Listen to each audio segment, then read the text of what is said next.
Assalamualaikum warahmatullahi wabarakatuh. Perkenalkan, nama saya Munawaroh dengan NIM C0D0190005.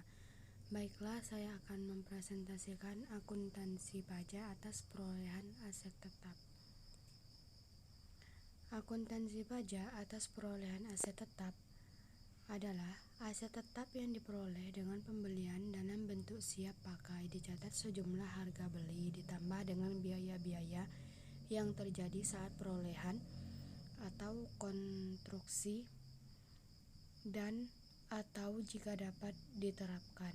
Jumlah yang dapat didistribusikan ke aset pada saat pertama kali diakui sesuai dengan persyaratan tertentu dalam SAK etap dalam penjelasan pasal 10 UU PPH nomor 36 tahun 2008. Harga perolehan atau harga penjualan dalam hal terjadi jual beli harta yang tidak dipengaruhi hubungan istimewa sebagaimana yang dimaksud dalam pasal 18 ayat 4 UU PPH nomor 36 tahun 2008 adalah jumlah yang sesungguhnya dikeluarkan atau diterima. Akuntansi pajak atas penjualan dan sewa aset tetap. Akuntansi pajak atas penjualan aset tetap adalah perlakuan akuntansi atas penjualan aset tetap dilakukan dalam prosedur penjualan aset tetap dalam 3 langkah, yaitu 2. Pertama, update nilai buku aset tetap yang dijual. Kedua, hapus aset tetap. Ketiga, ditambah pelaporan laba atau rugi penjualan aktiva tetap. Akuntansi pajak atas penyusutan aset tetap adalah dalam SAK etap yang diatur oleh IAI 2009-71 sama dengan 73. Metode yang dapat digunakan adalah sebagai berikut. 2. Pertama, metode garis lurus menghasilkan pembebanan yang tetap selama umur manfaat aset jika nilai residunya tidak berubah. Kedua, metode saldo menurun menghasilkan pembebanan yang menurunkan selama umur manfaat aset. Ketiga, metode jumlah unit produksi menghasilkan pembebanan berdasarkan pada penggunaan atau output yang diharapkan dari suatu aset. Berdasarkan Undang-Undang PPH Nomor 36 Tahun 2008, pengeluaran untuk perolehan harta berwujud yang mempunyai masa manfaat lebih dari 1 tahun harus dibebankan sebagai pengeluaran untuk mendapatkan dan menagih. Akuntansi pajak atas pertukaran aset tetap dalam SAK etap yang diatur oleh IAI tahun 2009-70.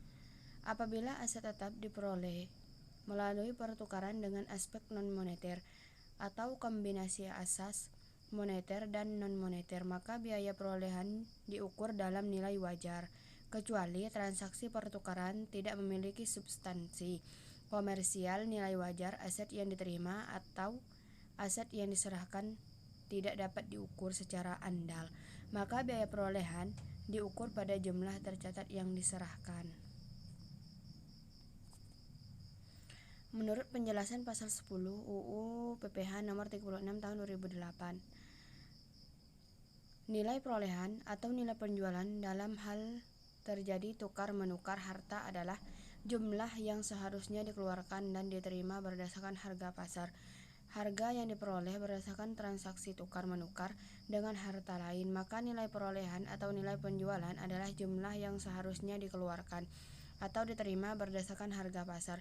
Selisih antar harga pasar dan nilai sisa buku harta yang dipertukarkan merupakan keuntungan yang dikenakan pajak. Akuntansi pajak atas revaluasi aset tetap. Revaluasi aset tetap adalah suatu penilaian kembali atas aset tetap yang dimiliki perusahaan sehingga sesuai dengan harga pasar. Saat dilakukan revaluasi tersebut dalam akuntansi, revaluasi aset tetap pada umumnya tidak diperkenankan.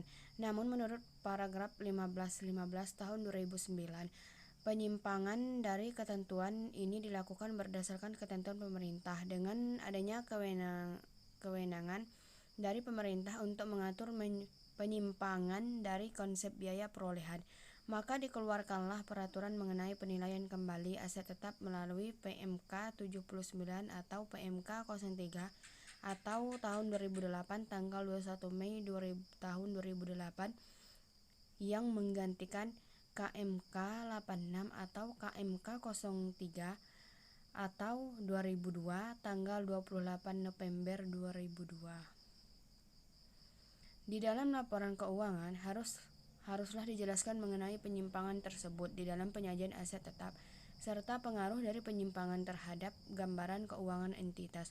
Selisih nilai revaluasi aset tetap diakui dalam ekuitas dengan akun-akun surplus revaluasi aset tetap.